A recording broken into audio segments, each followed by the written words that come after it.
오늘은 기독교 영성과 이단 사이비 영성에 대한 주제로 말씀을 나누고자 합니다. 먼저 영성학에서 인간은 PPT 시작하겠습니다. 영성학에서 인간은 궁극적으로 최고의 가치를 끊임없이 향하는 존재라고 이야기합니다. 그 최고의 가치는 바로 사랑이며 기독교 신앙 안에서 이 사랑은 하나님과의 사랑의 관계를 뜻합니다. 즉 하나님과 사랑의 교제가 인간이 누리고자 하는 또 추구하고자 하는 이 세상 최고의 가치인 것입니다. 조직신학자 버나드 로너건은 이렇게 말했습니다. 모든 사람의 마음과 모든 사람의 영혼과 모든 사람의 정신과 모든 사람의 힘에는 종교적 사랑이 있다. 이렇게 말했습니다. 따라서 기독교 신앙에서 인간은 삼위일체 하나님과의 사랑의 관계를 맺으며 참된 의미를 추구하며 사랑 안에서 하나님께서 말씀하시는 헌신과 순종의 삶을 살고자 합니다. 신앙 가운데 있는 인간은 하나님과의 사랑을 신뢰하기에 어떠한 상황에서도 기대를 가질 수 있고 악을 악으로 갚지 않고 선으로서 극복하는 전혀 세상의 논리와는 다른 그러한 삶을 선택하며 살아갈 수 있습니다. 그래서 결국은 하나님과의 사랑 안에서 자기 포기적인 삶을 선택할 수 있는 가능성도 갖게 되는 것이 우리 인간입니다. 반면 이단 사이비 종교에서는 이러한 인간의 하나님을 향한 활동을 자신들만의 방법과 이론과 제안들로 미혹해서 잘못된 것을 쫓는 존재로 직접적으로 통제하고 이끌어 왔습니다. 이들의 목적은 앞선 세계사와 한국사 시간에서 펼쳐진 이단의 형태들을 공부하실 때도 접하셨듯이 지도자가 잘못된 영에 휩싸여서 신도들을 이끄는 경우도 있고 자신의 사리사욕을 채우기 위해서 속이고 악용하는 경우들도 대단히 많았습니다. 그런 다양한 형태의 이단들이 2000년 기독교 역사 안에서 지금까지도 이루어져 왔고 행해지고 있습니다. 많은 연구들이 영성학이라는 것 자체는 이제 최근에 연구된 학문이기 때문에 이단의 영성이 무엇이다라고 명확히 정의를 내린다는 것은 다소 어려운 일이겠지만 이번 시간을 통하여서는 이러한 이단 사이비 종교가 가지고 있는 종교적 특성들 그리고 기독교 신앙과 대비했을 때 이단으로 판명할 수밖에 없는 여러 문제점들에 대해서 논하고 그 특징들을 정리해 보고자 합니다. 그래서 크게는 세 가지로 살펴볼 것인데요. 이단 종교가 발생하게 되는 어떤 보편적인 특성이나 이유들을 먼저 살펴보고 인간이 왜 그러한 사이비 종교에 빠지게 되는지를 다루고 마지막으로는 그 보편적이고 부분적인 이단 사이비 종교의 특성들을 나누어 보고자 합니다. 이단 연구가 탁지일 교수는 신흥 종교 운동의 발흥의 주요한 큰 원인을 다음과 같이 세 가지로 제시했습니다. 사회, 정치, 경제 등이 혼란할 때 여기서 비롯된 위기의식이 사람들로 하여금 새로운 구세주나 지도자의 출현을 요구하게 만든다는 것입니다. 그리고 기존의 종교들이 부패로 인하여 종교의 기능을 상실할 때 그리고 종교와 사상의 자유성이 더욱더 신장될 때 이러한 신흥 종교들이 발생하고 생겨난다고 보았습니다. 그래서 이러한 시대적 상황적 요구에 따라 혹은 기회를 틈타 만들어지는 신흥 종교 운동의 보편적인 종교적 특성은 다음에 네 가지로 볼 수 있겠는데요. 구속사역을 완성하신 예수 그리스도가 아니라 새로운 또 다른 형태의 구세주가 출현하고 성경의 내용에 대한 자의적인 해석이나 가감 등을 통하여 이제까지 볼 수 없었던 새로운 교리를 만들어냅니다. 그리고 완전한 구원, 천국, 영원한 세계를 누릴 수 있을 것이라고 주장하면서 이상 세계가 돌아야 할 것처럼 이야기합니다. 그리고 시대적 상황적 요구가 이런 모든 것들을 뒷받침해주는 상황들로 구성되어 된다고 출현 배경에 대해서 탁지일 교수는 말했습니다. 그렇다면 왜 사람들은 이단, 사이비 종교에 쉽게 넘어지고 미혹되고 빠지게 되는 것일지 미국의 대표적 사이비 종교 문제 전문가인 스티븐 하산이라는 사람은요. 사이비 종교에 빠지는 이유가 그들이 행하는 마인드 컨트롤 때문이라고 이야기합니다. 이단 사이비는 마인드를 계속해서 바꾸어 놓고 또 그것을 다른 생각을 하지 못하도록 끊임없이 주입시키고 세뇌시키는 방법들을 통해서 그러니까 통제한다고 하지요. 이것에 대해 이 사람은 한 사람의 정체성에 혼란을 주는 동시에 새로운 정체성으로 바꿔놓는 시스템이라고 정의해 놓았습니다. 그리고 이것을 BIT 앞에 네 가지의 영어 앞글자를 따서 바이트 모델이라는 네 가지 유형으로 분류합니다. 첫 번째, 이단은 생활을 통제합니다. 사이비 종교는 신도들에게 헌신을 요구하는 한편 소소한 일상의 자유까지도 치밀하게 통제합니다. 정기적인 교리 교육을 빙자해 시간을 통제하고 수단과 방법을 가리지 않는 포교 활동을 통해 정신을 통제하며 끊임없는 지시와 명령을 통해 선택의 자유마저도 통제합니다. 두 번째는 정보를 통제합니다. 인간은 대개 정보를 통해서 삶의 방향과 균형을 잡습니다. 사이비 종교는 신도들에게 필요한 정보를 통제해서 객관적인 사고와 판단 및 비판 의식을 마비시킵니다. 이들은 언론 매체와 인터넷을 통한 정보 습득을 악한 것으로 규정하고 오직 이단 교리와 지도부의 지시만을 따르도록 만든다는 것입니다. 이로 인해 가족을 비롯한 지인들과의 관계가 무너지고 정보마저 통제된 상황 속에서 결국 이단의 모든 것을 맡기는 무기력한 존재가 되고 맙니다. 세 번째는 사고를 통제합니다. 개인의 자유로운 생각을 제한하고 교리 교육을 통해서 사고를 통제합니다. 교회에서 행해지는 성경 공부를 통해서는 예수 그리스도를 만나지만 이단들의 성경 공부를 통해서는 신격화된 이단 지도자만을 만나게 될 뿐입니다. 이러한 사고의 통제는 결국 비상식적인 신격화를 수용하게 만듭니다. 이단은 성경을 보는 눈을 바꾸어 버립니다. 성경의 어떠한 내용을 읽더라도 이단의 눈으로, 그들이 주장하는 교리의 눈으로 자신과 또한 주변을 바라보고 해석하게 만드는 것입니다. 마지막 네 번째는 감정을 통제합니다. 죄의식과 위기감을 반복적으로 교육받으며 이단 지도자에 대한 철저한 복종을 배우게 됩니다. 이단 지도자는 자신이 얼마나 신격화된 존재인지를 가르치는 것이 아니라 신도들이 얼마나 죄인인지를 가르칩니다. 신도들이 스스로 더욱 죄인이 되어 갈수록 그 죄를 지적하는 이단 지도자는 점점 더 영적 권위를 갖게 되는 것입니다. 게다가 종말론적 위기감의 조성은 개인의 감정을 요동치게 만들고 위기로부터의 탈출을 위해서 가정과 교회로부터의 탈출마저 시도하게 만드는 것입니다.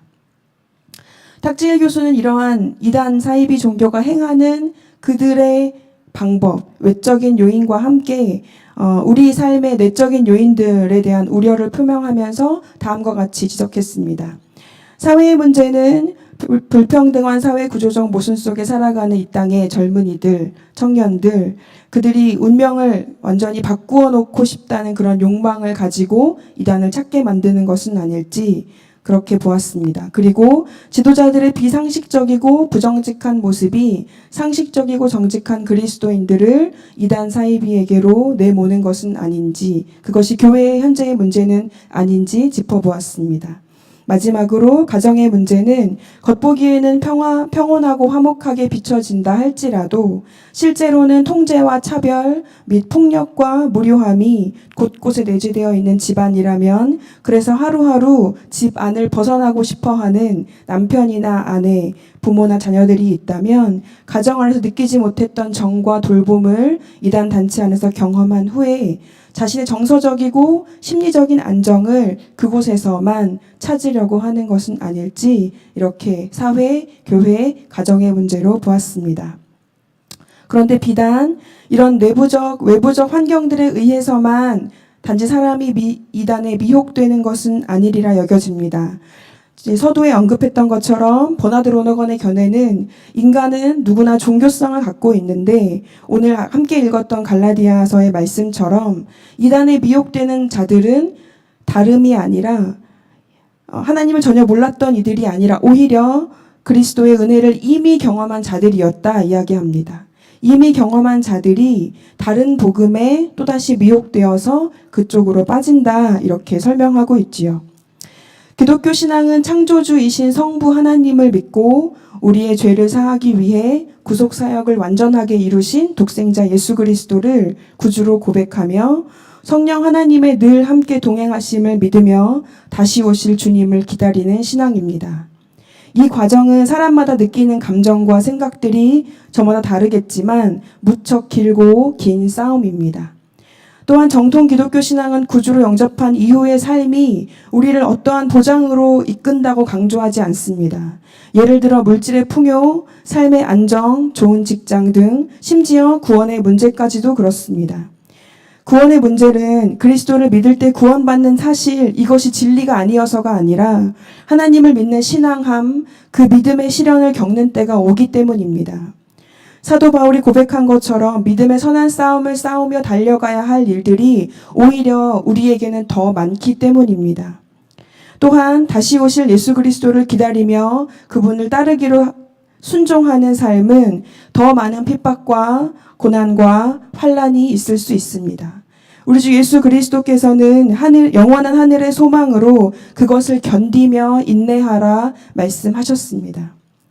기독교 신앙은 보이지 않는 믿음의 문제를 보이지 않는 하나님 안에서 언제나 분투하며 함께 부딪히며 현재의 삶을 적극적으로 살아내는 것입니다. 그것을 감수하면서도 최고의 사랑이신 하나님과의 사랑의 관계를 맺으며 살아가기를 원하는 것이 온전한 기독교 정신입니다. 중독에 빠진 사람들은 즉각적인 세계에만 머무르는데 어린아이와 같이 보여지는 것만을 원하고 삶의 의미, 보다 나은 것, 옳고 나쁜 것에 대한 가치를 판단하는 등의 의미 있는 활동을 선택하기 어려운 상태에 이른다고 합니다. 이단에 미혹된 사람들은 마치 중독에 빠진 사람들처럼 구원의 문제를 보여지는 현상, 가시적인 효과나 즉각적인 응답으로서 확답을 받기 원합니다. 그래서 내가 곧 예수 그리스도다, 하나님께서 보낸 자다, 나를 통해 전해지는 이야기만이 진리이다, 내가 치유하면 깨끗하게 낫는다, 이렇게 말도 안 되는 듯 보이는 그들의 거짓말에 빠져들고 신봉하게 됩니다. 나의 삶의 영원한 안정, 구원의 문제를 보여지는 확실한 효과나 보장이나 응답이 있기를 갈망하는 인간의 마음에서 출발한 것이리라 여겨집니다. 기독교에서 말하는 칭의와 성화, 이것은 단순한 공식의 문제가 아닙니다. 오랜 시간 우리를 향한 하나님의 변치 않는 사랑과 우리 삶을 다할 때까지 보이지 않는 하나님을 믿음 안에서 신뢰하면서 인내하면서 구원 얻은 자로서의 삶을 살아가야 하는 것입니다. 그러나 이단 사이비 종교는 이 엄청난 신비가 담긴 하나님의 사랑과 구원의 문제를 마치 단번에 해결할 수 있는 것처럼 인간에 불과한 자기 자신이 모든 것을 통제하고 해결해 줄 수 있는 것처럼, 그리고 그 구원의 문제가 우리의 눈에 반드시 나타나고 보여져야 하는 것처럼, 그리고 그러한 확신이 없으면 영원히 구원받지 못할 것처럼 위협의 문제로, 또 신격화의 문제로 변질시켜 버렸습니다. 그렇다면 이렇게 수많은 이단에서 나타나는 보편적인 특징은 무엇일까요? 우리 앞선 두 강의에서 배우셨듯이 첫 번째는 성경의 내용을 더하거나 빼면서 자의적으로 해석하는 오류를 갖고 있습니다. 진리를 왜곡하는 것입니다. 또한 마지막 세 번째 항목으로는 새로운 계시를 하는 것 또한 진리의 왜곡 가운데 포함시킬 수 있습니다. 둘째는 교주를 신격화하고, 셋째는 보편적인 신앙의 고백과 교리를 부정하고 그것에 위배되는 가르침을 전파합니다. 넷째는 하나이고 거룩하고 보편적이고 사도적인 교회를 따르고자 하지 않습니다. 이러한 네 가지의 보편적인 큰 특징을 갖는 것이 이단 사이비 종교라고 할 수 있습니다. 이런 보편적 특성에서 조금 더 세분화시켜서 이들이 갖고 있는 종교적 특성들에 대해서 살펴보고자 합니다. 먼저는 새 계시입니다. 대부분의 이단들이 성경의 완전성을 부정하고 성경 이외에 또 다른 계시가 가능하다는 것을 강조하며 새 계시, 환상, 직통 계시, 신비적 체험을 자신들의 교리를 합리화시키는 근거와 수단으로 제시합니다.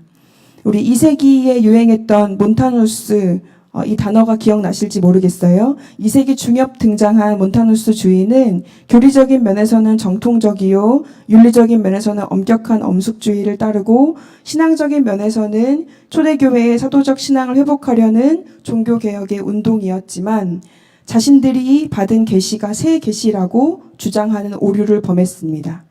몬타누스주의는 후대에 출현한 다양한 이단적 흐름의 선구자가 되었습니다. 그리스도의 재림을 과감하게 강조하는 면에서 제7일 안식 예수 재림교를 영향을 주었고요. 임박한 재림을 주장한 점에서는 시한부 종말론 종파들, 새로운 계시를 주장한 데에서는 몰몬교, 그리고 자신들만이 참된 그리스도인이라고 한 점에서는 대다수의 이단 종파들, 그리고 자신이 보혜사 성령이라고 주장한 점에서는 교주를 하나님이 재림 예수라고 주장하는 사이비 종파의 원조였습니다. 따라서 몬타누스주의가 역사적으로 6세기에 사라졌다고는 하지만 그러한 현상은 2세기에나 2000년들을 살아가는 지금에나 현재 재현되고 있다고 볼 수 있습니다. 두 번째, 몰몬교, 이 두 번째 그림이 몰몬교에서 쓰고 있는 성경과 같은 그런 책인데요. 몰몬교는 이렇게 이야기합니다. 우리는 하나님이 이제까지 계시하신 모든 것과 지금 계시하시는 모든 것과 앞으로도 하늘나라에 관하여 위대하고 중대한 것을 많이 계시할 것을 믿는다. 이렇게 이야기합니다. 영원한 복음은 성경만을 읽어서는 발견할 수 없다고 이야기하는데, 왜냐하면 교회가 성경에서 어떤 명백하고 귀중한 것들을 많이 삭제했다고 그렇게 가르칩니다. 창시자인 스미스는 꿈에서 어떤 천사로부터 계시를 받아서 이 쓴 것이 몰몬경이고 또 이것을 영원한 복음이라고 주장합니다. 따라서 그가 받은 계시의 산물인 몰몬 경전들의 우위성은 성경보다도 훨씬 높습니다. 그것에 더 많은 가치와 권위를 부여하는 것입니다. 새 계시를 토대로 둔 몰몬 경전이 더 완전한 구원의 안내서라고 가르치는 것입니다. 그들의 이러한 교리 경전들은 몰몬경, 그리고 교리와 성약, 갑진 진주, 성경 이러한 순위로 권위를 부여한다고 합니다. 이렇듯 새 계시는 고대 이단의 역사에서부터 우리나라 통일교, 신천지, 만민중앙교회 등 현재까지 활발히 영역을 넓히는 유수 이단들에서도 나타납니다.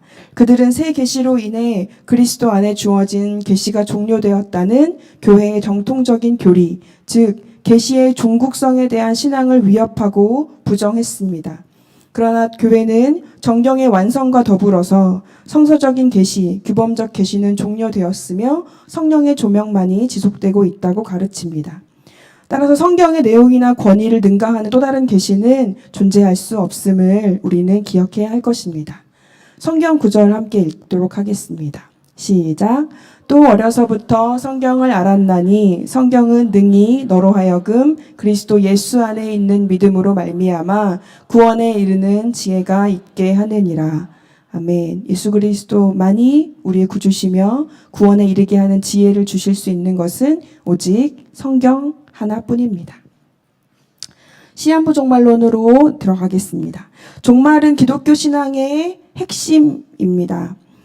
주님이 다시 오실 때까지 혹은 우리가 죽을 때까지 소망 가운데 종말을 기다립니다. 사나 죽으나 우리는 주님의 것임을 고백하며 예수 그리스도의 삶, 고난, 죽음, 부활, 재림을 세상에 선포하고 하루하루 어그러지고 불확실한 세상에서 정결하고 신실한 삶을 살기 위해 선한 싸움을 싸우도록 말씀과 성령을 통해 우리는 요구받고 있습니다. 종말은 교회와 그리스도인들이 결코 잊어서는 안 되는 우리 신앙의 핵심이며 소망의 근간입니다. 반면 이단 사이비 교주들은 종말을 팔아 세력 확장을 시도합니다. 신도들은 종말에 대한 확신을 가지고 모든 것을 포기하기도 합니다.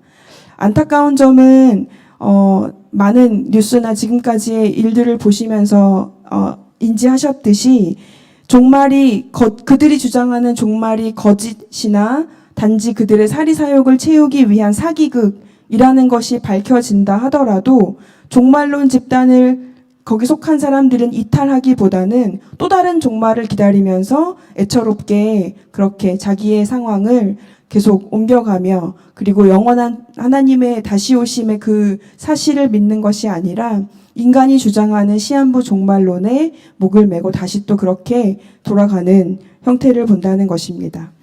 마태복음 24장 36절에는 이렇게 말씀하셨습니다. 그날과 그때는 아무도 모르나니 하늘의 천사들도 아들도 모르고 오직 아버지만 아시느니라. 분명히 경고하시지만 시한부 종말론이 등장할 때마다 교회는 몸살을 알아왔습니다.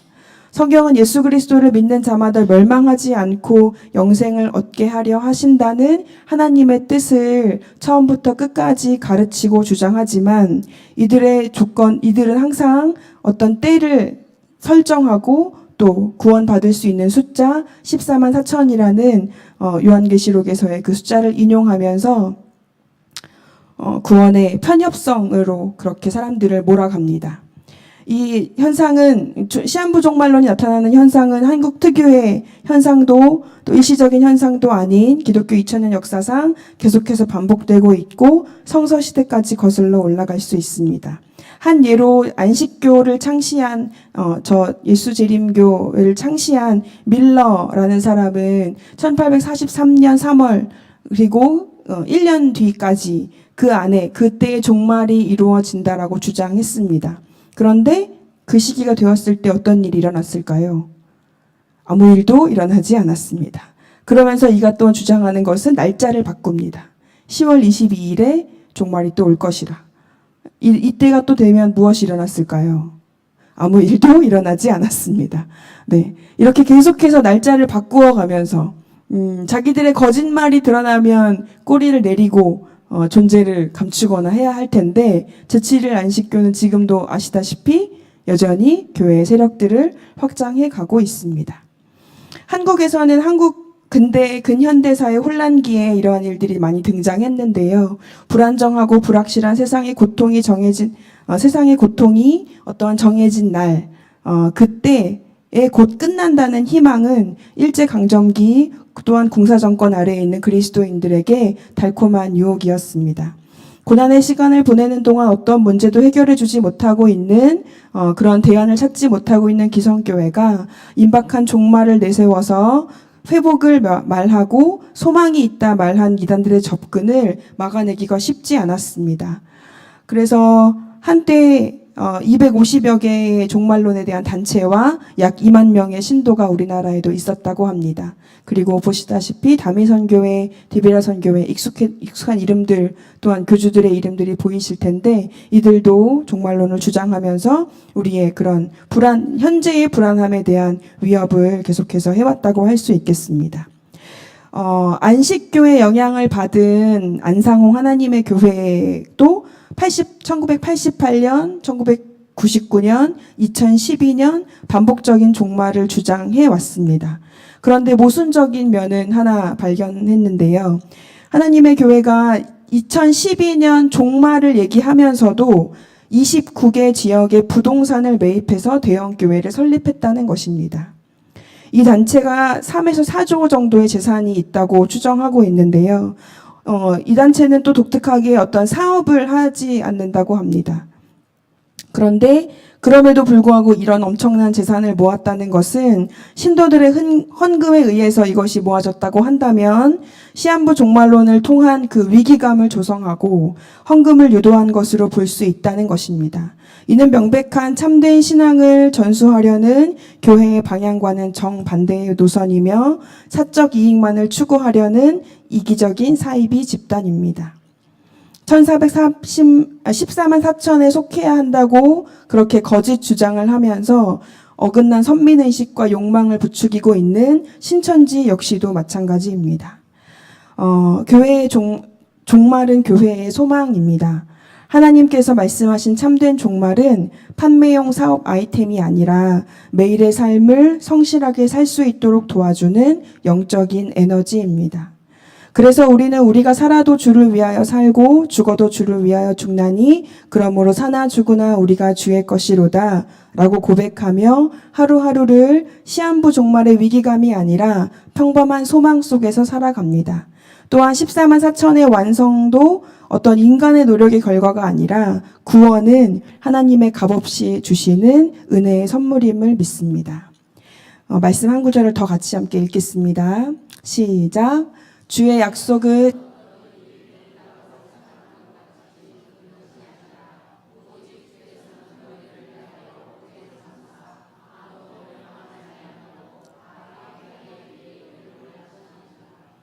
아멘. 그 사랑의 크기를 헤아릴 수 없는 하나님은 모두 멸망하지 않고 하나님의 구원의 그 방주로 불러오기를 바라고 지금도 그렇게 그것을 위해서 일하신다고 믿습니다. 이번에는 혼합주의로 넘어가겠습니다. 혼합주의, 성서 이 왼쪽에 있는 것은 영지주의 어떤 그림, 저런 이미지를 정확히 사용했는지는 다 알 수 없지만 그런 그림의 형태들을 보았을 때, 영지주의가 추구하는 것들을 좀 요약했다고 볼 수 있고요. 오른쪽은 특별해 보이진 않지만 몰몬교의 예배의 어떤 그 자리라고 합니다. 신약 성서 시대 이후의 2세기경의 전성기를 이룬 영지주의는 기독교의 주요 교리를 비롯해 당시 성행하던 각종 종교 사상을 그 체계 내에 혼합해서 사람들이 매력을 느끼며 쉽게 받아들일 수 있도록 이론화했다고 합니다. 그렇지만 지고의 하나님과 창조의 하나님을 분리시키는 신화적인 세계관, 그리고 그리스도의 성육신으로 오셨고 육체로 부활하신다는 것을 부정하는 기독화 연설, 그리스도에 대한 믿음이 아닌 지식을 통한 어떤 구원이 가능하다, 그리스도가 아니라 인간의 지식으로 구원이 가능하다고 이야기하는 그런 구원관 등은 기독교 핵심 교리를 왜곡하고 교회의 존립 자체를 위협했습니다. 영지주의에서 볼 수 있는 가장 큰 특징 중 하나는 바로 이 혼합주의입니다. 기독교 신앙과 다른 사상, 특히 헬라 사상의 상호 융합이었습니다. 그것은 기독교 혼합주의의 전형이었고 대중들의 인기에 영합하기 위해서 기독교의 본질적인 진리를 왜곡했습니다. 이러한 혼합주의의 유혹은 초기 기독교뿐만 아니라 현대에 이르기까지 기독교 역사상 항상 존재해왔던 기독교에 대한 끊임없는 도전입니다. 또한 몰몬교는 다신론적이라고 이야기합니다. 그들이 말하는 하나님은 유일신이 아니며 수가 명확하지 않습니다. 그리고 성부와 성자를 어떤 육체를 가진 존재, 인간 출신의 존재로 그렇게 인식했습니다. 신이 되도록 승화된 사람으로 신에 대해서 가르쳤고요. 그리고 그리스도의 구속의 사역은 개인 구원에 대한 문을 열기만 했지 완성시키는 것은 인간의 몫이라는 그리스도의 구속사역을 미완성이라고 가르쳤습니다. 또 하나는 신격화인데요. 교회는 삼위일체 하나님만을 신앙하지만 이단은 사람을 하나님, 구세주, 보혜사로 신격화합니다. 한국전쟁 혼란기에 본격적으로 뿌리내리기 시작한 한국의 이단들에게 특징적으로 나타나는 것이 이 신격화인데요.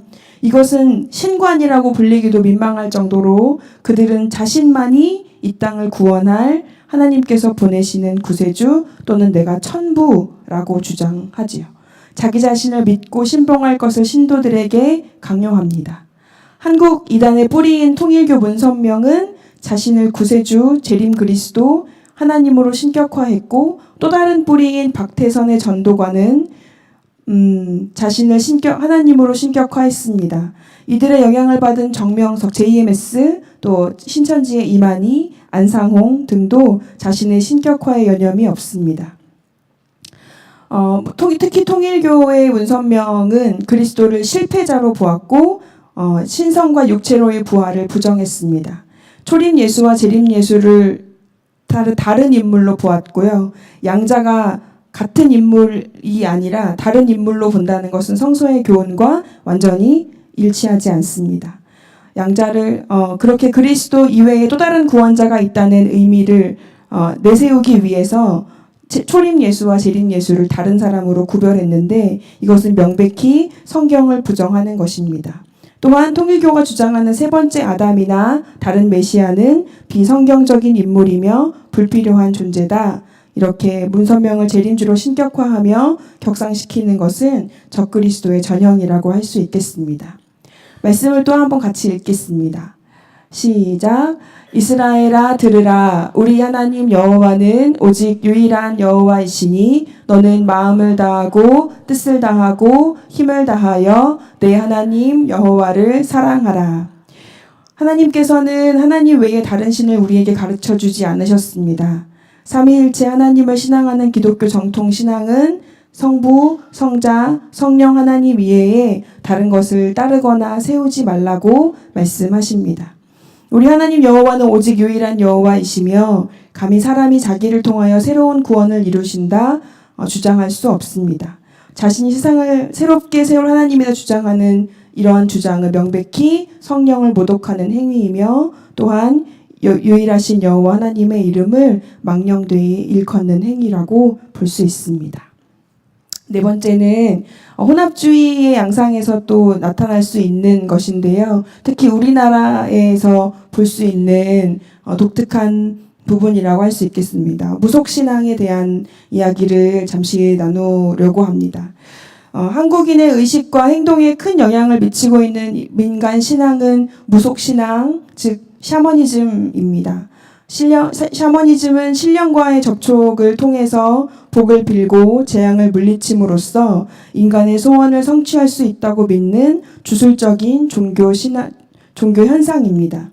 무속신앙은 하늘님을 최고의 신으로 믿고 있는데요. 물론 이 하늘님은 기독교의 하나님과 같이 인격적인 신도 절대적인 존재도 아닙니다. 그럼에도 불구하고 무속신앙의 하나님 개념은 이 개념에 익숙한 한국인들은 외관상으로 유사한 기독교의 하나님의 친근감을 가질 수 있었다고 합니다. 한국에서 나타난 혼합주의의 양상이라고 볼 수 있겠습니다. 무속신앙은 한국 기독교인의 신앙 형태와 양식에도 영향을 미쳤습니다. 그 대표적인 인물이 현실주의적 기복신앙이나 개인 위주의 즉흥적인 신앙이나 입신, 진동, 투시 이러한 개인적인 신비적 체험을 지나치게 강조하는 광신주의의 현상, 그리고 질병에 걸리는 것을 소위 신의 소행으로만 간주하거나 병 고치는 것만이 기독교의 주요한 임무라고 생각하는 그러한 사례들이 속하는데요. 대표적인 인물로 성락 침례교회의 김기동의 귀신론입니다. 그의 귀신론과 귀신을 쫓아내는 현상은 1978년 설립한 베레아 아카데미를 통해서 확산되었습니다. 그리고 1980년 들어서 하나의 흐름을 형성했는데요.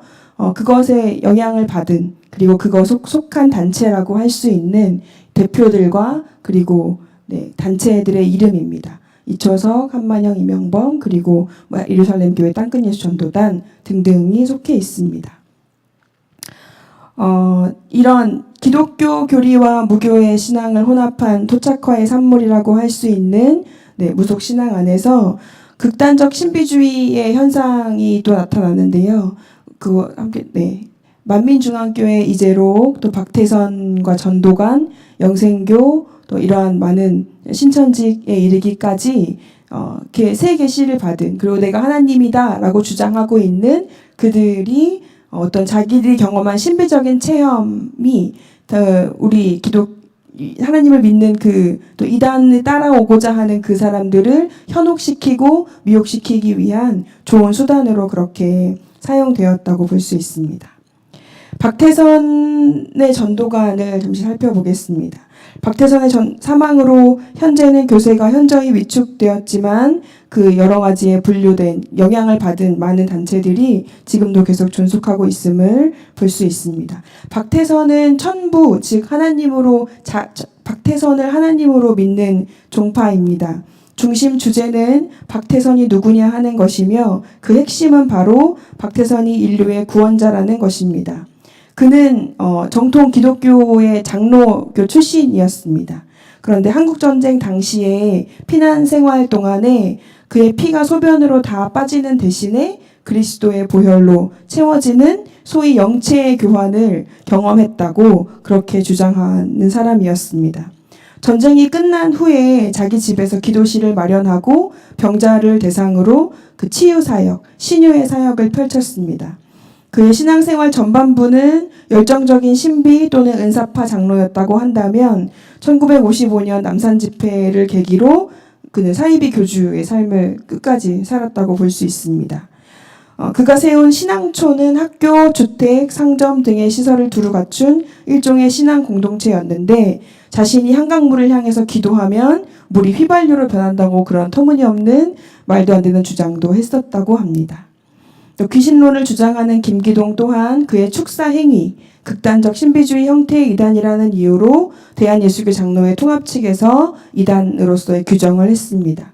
이들은 직간접적으로 서로 밀접하게 연결되어 있고 한국 교회 내에 극단적인 신비주의적 혹은 신령주의적인 흐름을 지금도 형성하고 있다고 볼 수 있겠습니다. 하나님께서는 우리에게 허락하시는 은사는, 그리고 그 은사를 사모해야 하는 이유는 우리 수요예배 고린도전서 강해를 통해서 자주 접하셨듯이 교회의 몸집을 불리거나 그의 교세를 부풀리기 위해서가 아니라, 또한 자신의 사리사욕을 채우기 위해서가 아니라 하나님께서 세우신 교회의 덕을 온전하게 세우기 위함입니다. 말씀을 한 구절 또 같이 읽겠습니다. 시작. 그러므로 너희도 영적인 것을 사모하는 자인즉 교회의 덕을 세우기 위하여 그것이 풍성하기를 구하라. 아멘. 하나님께서 우리에게 주시는 하나님의 은사, 선물로 허락하시는 귀한 은사는 교회의 덕을 세우기 위해서 허락하신 것이기에 자기의 사리사욕, 자신의 교세를 세우기 위한 수단과 방법으로 전락시키는 것은 반드시 이단으로 판명되어져야 할 분명한 이유가 됩니다. 김기동과 베레아 계열의 또 다른 특징인 동시에 논란이 되는 것은 모든 질병의 원인을 귀신으로 보는 것과 병 고치는 것을 귀신 쫓는 것으로 해석하는 것입니다. 그들에 따르면 귀신은 모든 병, 사고, 중독, 범죄, 자살의 원인으로 작용합니다. 질병을 생물학적인 것으로 취급하지 않고 영적인 것으로 취급하며 그 원인을 귀신이라고 주장하는 것입니다. 기독교의 성서 해석의 원리와 토대 중에 하나가 사도적인 전통, 즉 성경의 해석의 역사입니다. 그러나 김기동은 전통보다는 무속 신앙과 주관적 체험을 더 중요한 토대로 해석했습니다. 구속 사역과 목적을 단지 사탄의 세력에 대한 승리로 제한하는 경향이 있었고요. 이러한 신앙은 지나친 신비주의와 현세적이며 물리적인 축복을 강조하는 기복주의적인 신앙을 심화시켰습니다. 구약 성서에서는 이 질병을 어떻게 바라보는가? 죄에 대한 징벌이나 하나님의 진노로 표시하는 것이 일반적 견해였지만 욥기에서 보듯이 질병이 어떤 유일한, 욥기가 질병을 얻게 된 것은 사탄의 방해 공작, 거기에 홀리게 된 무조건적인 그러한 이유로 볼 수 없다는 것이고요. 그 외에도 자연적인 요인 등으로 인해 질병이 생길 수 있다고 바라봅니다. 신약 시대에도 죄와 질병이 밀접하게 연관되어 있다는 구약 시대의 개념이 조금은 수정되었지만 일반적이었습니다. 그러나 예수 그리스도의 사역을 바라볼 때 주님은 이러한 일반적인 개념에 대해서 반대했습니다. 너희는 갈릴리 사람들이 이같이 해를 받음으로 다른 모든 갈릴리 사람보다 죄가 더 많은 줄 아느냐? 예수님의 대답은 자신의 죄로 인해서 또한 귀신의 영으로 인해서 이 사람이 병들었거나 아픈 것이 아니다라고 말씀하셨고요. 또한 치유를 하실 때에 예수 그리스도는 귀신을 쫓아내는 것과 병을 낫게 하는 것 두 가지 치유의 사례들을 보여주셨습니다. 치유 사례 가운데 귀신 또는 더러운 영에 대해 언급하지 않은 곳은 수없이 많습니다. 백부장의 하인, 12회를 혈루병 앓은 여인, 2맹인, 손 마른 사람, 예수님의 옷가지를 만진 자 등의 병 고침이 그러합니다. 김기동의 이러한 질병과는 무속적인 축사 현상이나 무속적인 전령주의에 그런 근거를 두고 있고 여러 가지 면에서 그의 무속신앙과 유사하다고 볼 수 있습니다. 우리 마지막으로는 집단적 폐쇄적 이기주의의 모습을 보이는 이단에 대해 나누고 그리고 말씀을 마치고자 합니다. 우리 여호와의 증인, 또 신천지, 통일교, 몰몬교, 또 하나님의 교회, 만민중앙교회 등 이 이단들의 특징은 그들의 구원이라는 것이 자기들의 종교 안에만 있음을 끊임없이 주장합니다. 이러한 주장은 이단 사이비 종교 단체들이 얼마나 집단적 이기주의와 폐쇄적인 형태를 띠고 있는가를 알 수 있게 합니다. 자신들의 비도덕성이 사회적으로 드러날 때에는 방송사, 또한 신문사, 언론 등을 점령하면서까지도 이기주의의 단면을 보여주고 있었습니다. 여호와의 증인은 예수 그리스도가 이미 재림했으며 여호와의 증인들만이 여호와의 왕국에 들어갈 수 있다고 믿습니다. 영안이 열리지 않는 일반인의 눈으로는 그리스도의 재림을 볼 수 없다고 주장합니다. 몰몬교도 역시 자신들만이 새 교회이고 새롭게 세워진 자신들의 교회에만 구원이 있다고 포교 활동을 하고 있습니다. 그들은 기존 교회를 가증하고 부패한 교회로 취급하는 반면 자신들만이 참되고 살아있는 유일한 교회로 자부합니다. 기존 교회에 속한 사람은 저주 아래에 있다고 주장하거나 그들을 적그리스도라고 취급하고 있습니다. 몰몬교는 이렇게 이야기합니다. 하나님이 조셉 스미스를 보내셨고 그를 통해서만 영원한 복음이 선포되었다고 고백하지 않는 모든 영혼은 적그리스도라. 박태선의 전도관만이 유일한 구원의 방주라고 주장하고 신앙촌을 건설해서 그들을 그 안에서만 집단적으로 폐쇄적으로 살게 했습니다. 왼쪽 사진은 1999년 5월 11일 날 만민중앙교회의 신도 수백 명이 그 만민중앙교회 성도들이 자기들의 그 교회의 목자라고 부르는 이재룡 목사가 PD수첩에서 이렇게 다루어지게 되는 것을 알고 방송사를 들어가 점령했다고 합니다. 7분 만에 방송을 중단시키는 초유의 사태가 일어났고요. PD수첩은 이단팜은 이재룡 목사, 또 목자님, 우리 목자님이라는 프로그램을 제작해서 방영하고자 했지만 신도들의 거센 항의와 또한 반발로 이렇게 방송사를 점령하는 그래서 이렇게 방송을 중단시킬 수밖에 없었던 일들도 일어났습니다. 오른쪽 사진은 박태선 이후에 그 전도관의 뿌리를 둔 단체들이 부산시청에서 부동산 소유권을 주장하는 시위를 벌이고 있는 모습이라고 합니다. 하나님의 교회는 일치를 향해서 나아갑니다. 하나님을 예배하고 예수 그리스도를 전파하는 일에 세상에 온 교회가 한 마음으로 그리스도의 한 지체로 서가는 것입니다. 분열과 싸움과 무질서와 사회윤리에 반하는 일에 앞장서는 교회라면 하나의 거룩하고 보편적이며 사도적인 교회로서 건강하게 서가는 교회인지를 다시금 점검해 보아야 할 것입니다. 말씀 한 구절 더 읽도록 하겠습니다. 시작. 그리하여 온 유대와 갈릴리와 사마리아와 교회가 평안하여 든든히 서가고 주를 경외함과 성령의 위로로 진행하여 수가 더 많아지니라. 아멘. 사랑하는 성도 여러분, 인간이 추구하는 가장 최고의 가치는 하나님 그분이며 또 그분과 사랑을 나누는 일입니다. 우리는 하나님을 추구하며 신앙하는 존재들이며 하나님께서 불러주신 다양한 모습대로 예수 그리스도를 따르고자 하는 삶을 삽니다. 많은 이단 사이비들은 지금도 우리를 미혹해합니다. 그러나 분명 하나님께서는 다른 복음은 없다 말씀하셨습니다.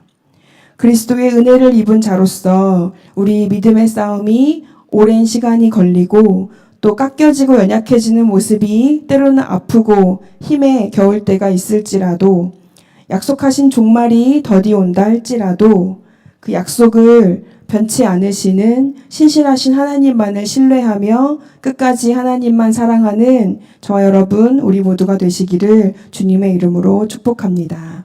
아멘. 기도하겠습니다.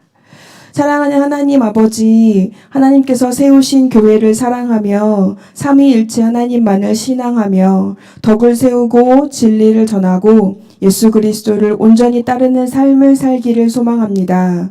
우리를 미혹해하는 악한 영으로부터 언제나 지켜주시고 하나님만을 소망하며 살게 하여 주시옵소서.